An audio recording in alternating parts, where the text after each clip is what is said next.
অনেক দিনের কথা। একজন বাজিকর বাজি দেখাচ্ছিল রাজ দরবারে। রাজা পাত্র মিত্র সব বসে বাজিকরের বাজি দেখছেন। বাজিকর কত রকম খেলা দেখাচ্ছে আর মাঝে মাঝে চিৎকার করে বলছে, লাগ ভেলকি লাগ, রাজা কাপড়া দেও, রুপিয়া দেও, লাগ ভেলকি লাগ।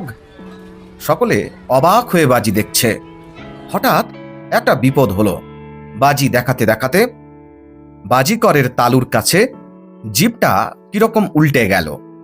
এরূপ হলে মানুষের শ্বাস বন্ধ হয়ে যায়, শরীরের সব কাজ বন্ধ হয়ে যায়, কিন্তু মানুষ মরে না। দেখলে মনে হয় মরে গেছে। এভাবে শরীর বহুদিন থাকে। এই অবস্থায় মানুষের জ্ঞান থাকে না, আবার শরীরও নষ্ট হয় না। জীব উল্টে শ্বাস বন্ধ হয়ে যাবার নাম কুম্ভক। বাজিকরের জীব উল্টে গেল, তার শ্বাস বন্ধ হয়ে গেল। সে বসে পড়ল, আর দেখতে না দেখতে তার শরীর একেবারে মরার মতো হয়ে গেল।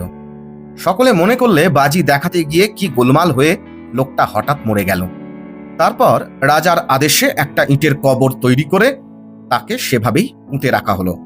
তারপর 1000 বছর কেটে গেছে। সে রাজা নেই, সে রাজ্যও নেই, সে রাজবাড়িও নেই। আগে যেখানে রাজবাড়ি ছিল সেখানে হয়েছে পতিত জমি। কতগুলো চাষা সেই জমি বন্দোবস্ত নিয়ে চাষের উপযোগী করবার জন্য মাটি কেটে সমান করতে লাগলো। যেখানে বাজিকরের কবর ছিল সেই জায়গাটা একটু উঁচু হয়েছিল। চাষারা সেখানকার মাটি কাটতে কাটতে দেখে একটা কবর, আর তার ভিতর একটা মানুষ বসে আছে। সকলে ধরাধরি করে উপরে উঠালে। ধরাধরি করে উঠবার সময় নাড়াচাড়া খেয়ে বাজিকরের জিভ তালু থেকে সরে গেল। তখন তার আবার জ্ঞান ফিরে এলো। তখন চিৎকার করে সে বলতে আরম্ভ করলে, লাগ ভেলকি লাগ, রাজা কাপড়া দেও, রুপিয়া দেও, লাগ ভেলকি লাগ। কোদাল লাঙল সব ফেলে চাষিরা যে যেদিকে পারে দৌড়ে পালিয়ে গেল। বাজিকর তখনও বলছে, কাপড়া দেও, রুপিয়া দেও, লাগ ভেলকি লাগ। যোগীরা কুম্ভক করে মন স্থির করেন। তখন তারা হৃদয়ে ভগবানের দর্শন পান।